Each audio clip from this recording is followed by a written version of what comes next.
تو یہ ساری صورتحال ہے کہ آپ کا افغانستان کے ساتھ بھی جھگڑا، اور ظاہر ہے جی کہ ہمارے اوپر تو یہ لوگ زورور ہیں، ناحق پر ہوتے ہوئے بھی آپ کو کہنا پڑے گا کہ تم حق پر ہو، ناحق پر ہوتے ہوئے بھی آپ کو کہنا پڑے گا کہ تم حق پر ہو۔ نتیجہ کیا نکلے گا کہ افغانستان چین کے ساتھ ڈائریکٹ ہو جائے گا، پاکستان سے بے نیاز ہو جائے گا،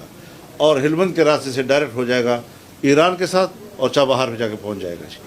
تو یہ جو گھاٹے کے ہم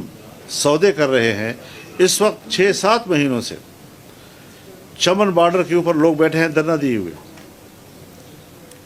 کہ ان کو متبادل روزگار نہیں دیا جا رہا، اور ادھر سے انہوں نے افغانستان کے ساتھ جو لوکل تجارت ہوتی تھی اس کے راستے بھی بند کر دیے ہیں۔ اس وقت انگور اڈا کے اوپر جو وانا سے جاتا ہے افغانستان میں راستہ، وہاں پر لوگوں نے دھرنا دیا ہوا ہے۔ غلام خان کے اوپر جو میران شاہ سے جاتا ہے خوست کی طرف، وہاں لوگوں نے دھرنے دیے ہوئے ہیں۔ آپ کے جمرود پر لوگوں نے دھرنے دیے ہوئے ہیں۔ تو ہم نے تو ان کو باقاعدہ بریف کیا تھا کہ پاکستان کو اتنی بڑی اپرچونٹی مل رہی ہے آنے والے مستقبل میں کہ اگر یہ سی پیک خیبر پختونخوا اور پھر بلوچستان کے روب سے لے کر گوادر تک جاتا ہے تو 9 گیٹ ویز ہیں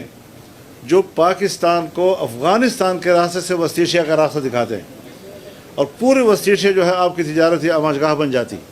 لیکن ہم اسی افغانستان کے ساتھ معاملات میں الجھ رہے ہیں، سرحدات ہم نے بند کر دی ہیں۔ اگر مسئلہ دہشت گردوں کا ہے،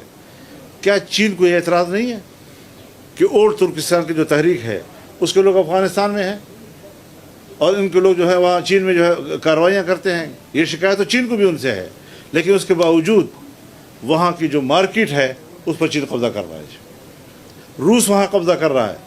اور ہم اتنے پڑوسی ہوتے ہوئے، اور 20 سال تک ہم نے جس امید پر طالبان کو غلاف کے نیچے سپورٹ دیا، آج سب کچھ ہم ضائع کر رہے ہیں۔ ہمارے پاس صرف لڑائی کی صلاحیت ہے؟ کیا ملک کو ترقی دینے کے دماغ ختم ہو چکا ہے؟ کیا ملک کی ترقی کے پہلو جو ہے وہ ہم نے نظر انداز کر دیے ہیں؟ صرف لڑنے کا پہلو رہ گیا ہے۔ یہ اس لیے کہ جب آپ کا با اختیار ادارہ جنگجو ادارہ ہوگا اور جس کی تربیت دشمن سے لڑنے کی ہوگی، وہ کبھی بھی آپ کی سیاسی قیادت نہیں کر سکتا، وہ کبھی بھی آپ کی معاشی قیادت نہیں کر سکتا، اس کا یہ میدان ہی نہیں ہے سرے سے جی۔ لہذا پاکستان اس وقت گھاٹے کا سفر کر رہا ہے، اس کا گھاٹے کا مستقبل ہے، اور کیا جائے، لیکن ہم اپنی آواز جو ہے اس حالات میں بھی